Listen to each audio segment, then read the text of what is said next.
पाया विश्वोत्पत्त्यादिहेतवे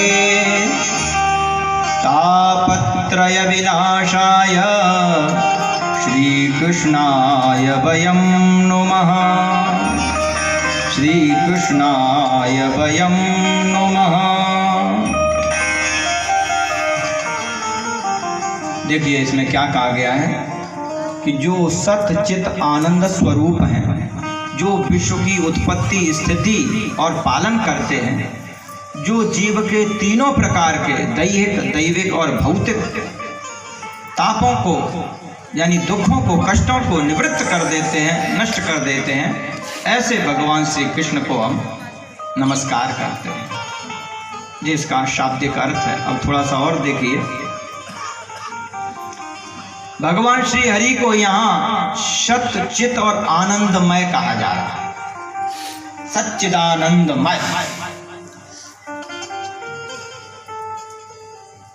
संसार से और ईश्वर से तुलना करें कि यहाँ जो भी कुछ दिखाई दे रहा है वो चिदाभास है वेदांत की दृष्टि से। वो सत्य चित आनंदमय नहीं है, वो केवल चिदाभास है। सत्य उसको कहते हैं जो तीनों कालों में रहे, न जाने कब से है कब तक रहेगा, वर्तमान में भी उसकी सत्ता हो, उसे सत्य कहते हैं। चित ज्ञान और आनंद स्वयं भगवान का ही स्वरूप है।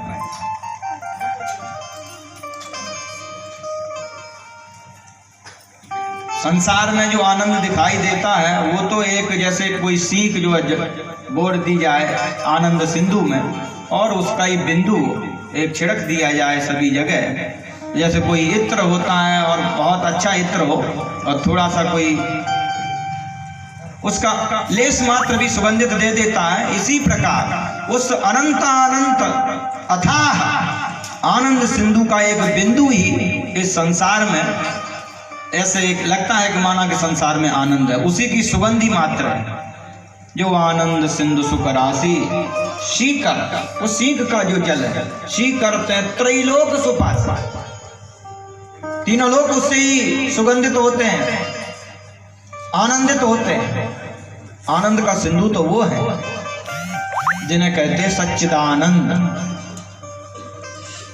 सच्चिदानंद की एक सरल व्याख्या देखें।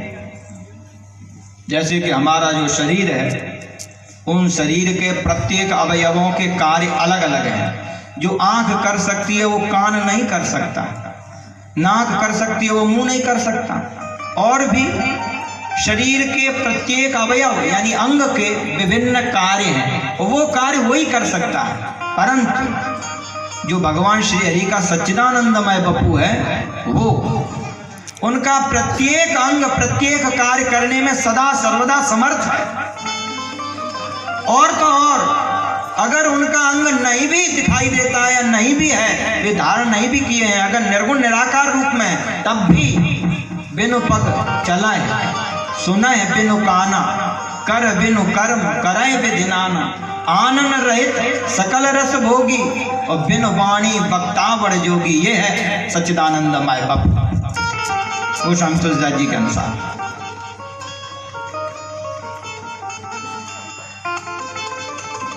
यानी कि उनका शरीर ही नहीं, अंग ही नहीं, उपांग, नख, मणिचंद्रिका, केश आदि भी वही शक्ति सामर्थ्य रखते हैं जो भगवान श्री हरि में है।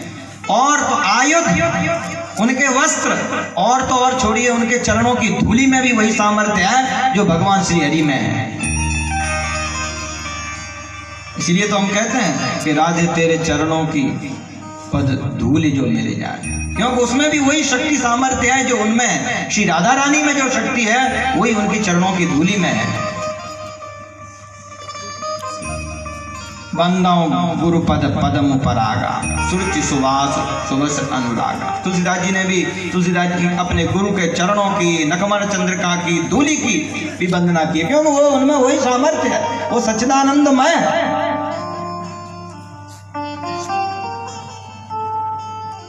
और देखिए सच्चिदानंदमय की व्याख्या आप देखें कि भगवान श्री हरि के रोम में अनंत ब्रह्मांड मंडित हो रहे हैं, भ्रमण कर रहे हैं।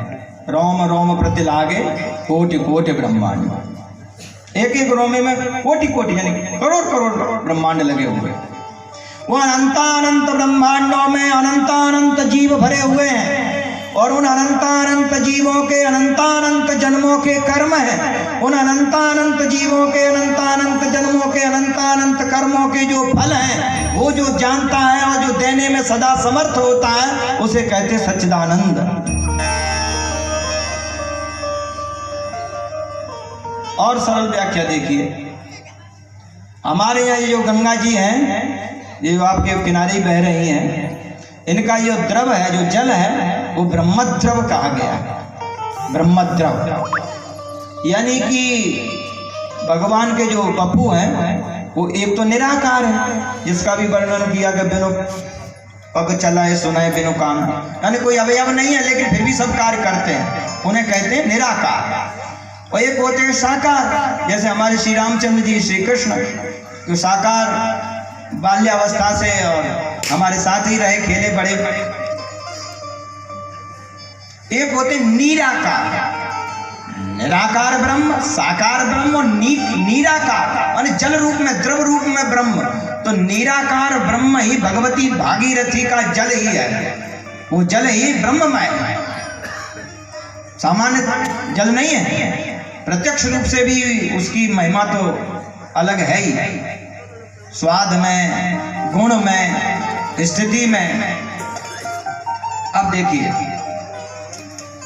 अनंत नदियां अपने विशाल जल राशि को लेकर के सदा सर्वदा सतत सागर की ओर बढ़ती रहती हैं और अनंत जल राशि को समुद्र में उड़ेलती रहती हैं। सदा जल समुद्र में जा रहा है। क्या किसी वैज्ञानिक की या किसी व्यक्ति की सामर्थ्य है कि एक लोटा जल समुद्र में से भर करके लाया जाए, उसमें से छांट के बता दे कि ये जल गंगा का है, इतना जल यमुना का है, ये जल अमुक नदी का है, ये हमारे पास में बह रही है, ये भी जो गंगा होती हुई समुद्र में ही जाती है, इतना जल इसका है। लेकिन उस ईश्वर, देखिए, उस समुद्र से, ये धर्म सम्राट स्वामी श्री कृपात्री जी महाराज की लेखनी के शब्द हैं कि समुद्र से उठे हुए बाष्प से बादल और जो जल गंगा जी का जल है, उनसे उठे हुए बादल जाकर के गंगा जी के खात में बरसते हैं कि बह करके जल गंगा जी में जाए, और जमुना जी के जल से उठे हुए बादल वृंदावन आदि क्षेत्रों में बरसते हैं, और समस्त नदियों के जल से बने हुए बादल उसी नदी के क्षेत्र में बरसते हैं कि बह करके उसी नदी में पहुंच जाए। ये सामर्थ्य जिसकी है कि उन जलों को अलग करके समस्त नदियों के कण कण के जल को भी अलग करके उसी क्षेत्र में बरसाता है और वो जल वहीं पहुंच जाता है, उसको कहते हैं सच्चिदानंदमय। अब कोई कहे कि भाई सच्चिदानंद को हम कैसे जाने, कैसे समझें, हमको तो पूर्ण रूप से समझ में नहीं आता है। तो तुलसीदास जी ने उपाय बतलाया। तुलसीदास जी को हम लेकर के चलेंगे ताकि आपको समझ में ज्यादा आ जाएगा। तुलसीदास जी ने उपाय बतलाया। वे कहते हैं कि चिदानंदमय देय तुम्हारी, आपकी जो भगवान वाल्मीकि अरण्यकांड, कि आपका जो बप्पू है वो चिदानंदमय है। सत कह देते तो चौपाई अतुकांत हो जाती है, इसलिए अध्याहार करना पड़ेगा, सत को जोड़ना पड़ेगा। ऐसा थोड़ी कि परमात्मा असत नहीं है, चिदानंदमय ही है, नहीं, वो सच्चिदानंदमय है। तो सच्चिदानंदमय देह तुम्हारी कहने पर जो है एक अक्षर बढ़ जाता है। सत कहने में, सत में एक ही अक्षर है, क्योंकि अक्षर स्वरों को ही कहा जाता है वैदिक व्याकरण और पाणिनि व्याकरण के अनुसार भी।